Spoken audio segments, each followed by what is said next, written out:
Hi, this is Jasmine Yates from Business Models for Creators. And today we have Anthony Andrix here, the author of the upcoming poetry collection, Repurposed, Trial by Lineation. He's going to be reading one of his poems for us today, and then we're going to discuss it afterwards. He will be reading Pay It No Mind. Take it away, Anthony. Pay it no mind. Mild-mannered queen, a saint of the streets, a nobody from Nowheresville on perpetual parade, begs for $1, then gives it away to a hungry child scalded and scarred, left to surf alleys and piers, discarded, then pushed. Strong black queen in colorful trash, she-wolf under the blazing moon, collects bricks for her sack, brings Christmas in June, makes sugar plums dance on those Betty Badge rooms. Glass walks in heels on Christopher Street, stomps and crunches her radical feet, sets inside fires out, let the Peggy Piggies burn, let them smell this floral crown, let Lily Law learn, then shunned, pays the price for living in the sun, serves up hot peaches, works hotels by the hour, can't work nowhere else when you're a saint of the streets. Nice. Nice. Thank you, Anthony. Yeah, so I'm curious, was this poem about a specific person or is it about an archetype, like a amalgamation of people? Yeah, so this poem is actually about a specific person. Her name is Marsha P. Johnson. I'm talking about Marsha and she, her pronouns. Marsha was gender nonconforming. It's difficult to tell today whether, she would elect they, them pronouns, she, her pronouns. But because I'm talking about her in her drag queen persona, Marsha P. Johnson, I'm going to be using she, her pronouns. Um, Marsha was born in 1945 and, made her way to New York City. She was not a wealthy person. She lived most of her life on the streets, was very, very involved in gay rights, in helping to shelter homeless LGBT youth. She was an AIDS activist. She was very well known on Christopher Street in New York City, where Stonewall Inn still is today.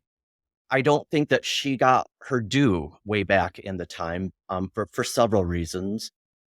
One, there wasn't a big focus on gender nonconforming people back then. It was more about the LG and the B. Also, she didn't have a lot of money. She lived on the streets, and she wasn't a perfect person either, which is one of the things that draws me to her.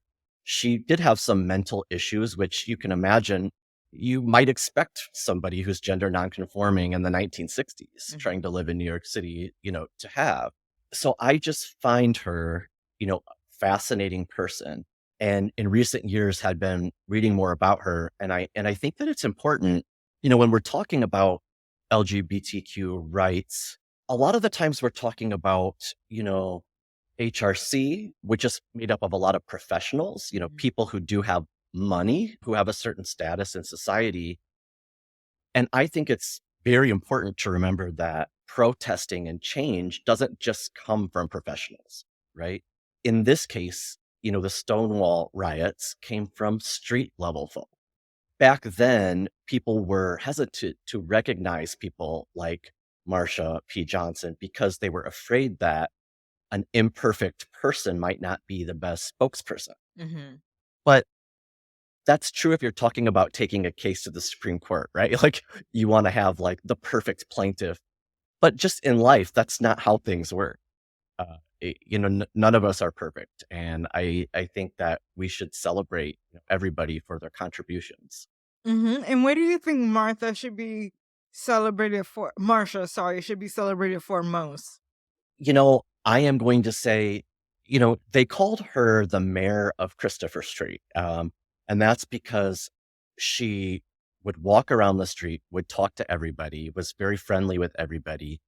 But I think it's the activism, really. I mean, the beginning of the poem talks about her begging for $1, then giving it away to a child. That's a real story. It's children then were on the street because their parents had kicked them out of their homes. And sometimes they were abused. And she didn't have any money. And she literally would be begging for money and she would find a child and she would say, you need this money more than I do. So it's just that, someone who doesn't have a lot and is still so worried about other people. And the homeless shelter that she started, which interestingly, and remember, she didn't have a lot of money, and I said she wasn't a perfect individual. She funded that by sex work. Mhm. So she was a sex worker and used that money. You know, I mean, that's literally putting your body on the line Yeah. for other people. I mean, that's what she did. And the AIDS activism, I mean, remember, this was a time when having AIDS you were looked at as, having a plague, and a lot of the times having a punishment from God. Mhm. These were the times, and nobody was doing a lot for people with AIDS, and she was. So I think, the activism is the thing that I'm celebrating the most here. I will say I love the story you heard in the poem about her collecting bricks for her sack, bringing Christmas in June. That's because during the Stonewall riots, she did fill a sack full of bricks and shimmied up a light pole and slammed that thing down onto the cop cars. Now remember, these were not good cops. This isn't like something that would happen today. These are cops that were harassing these people, committing crimes against these people, invading their bars, setting them on fire, pulling them out. I mean, this is what the Stonewall uprising was all about. So I think it's fair to celebrate her for just itty bitty, bit of police violence. Yeah, for sure. And now, can you relate to her in any way? In what way can you relate to her as a figure? I have to say, not very much. And that's what makes her so interesting to me because I don't see myself as a gender nonconforming individual. I'm not a drag queen. I'm not transgender. I'm white. She's black. There's not a lot that we have in common. And I think that's what draws me to her is this person did so much for the LGBT community, and we we really don't have much in common with one another, but she was still back then concerned about and taking care of people like me. Nice. And if you could give her any words of encouragement if she were still here today, what would you say to her? Yeah, like words of encouragement, keep doing what you're doing. And I would say that because we often talk about in the United States how we live in bubbles. And, the place I've been talking about most here is, New York City. And New York City was like this up through the 90s. I mean, even the early 90s.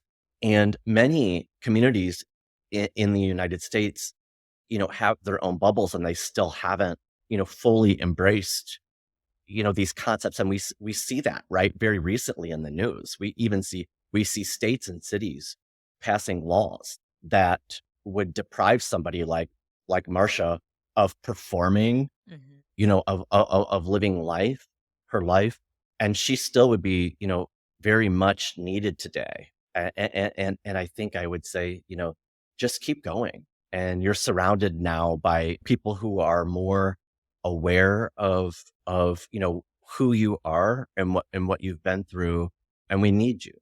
Nice. Yeah, we do still need her. Is there anything else you would like to say about this piece that we haven't discussed yet? Yeah, I mean, I guess I would just say I do want to bring up the fact that Marsha was found dead in 1992, shortly after the New York City Gay Pride Parade, and initially that was ruled a suicide, but most people who knew her were saying, "No way. No way. That's not what happened." Mhm. And over the years, that investigation did end up being opened back up, and people went in and were able to uncover witness statements and get these documents from the police station and see that witnesses actually did describe seeing her earlier in the day, arguing with a group of people who seemed wish to do her harm.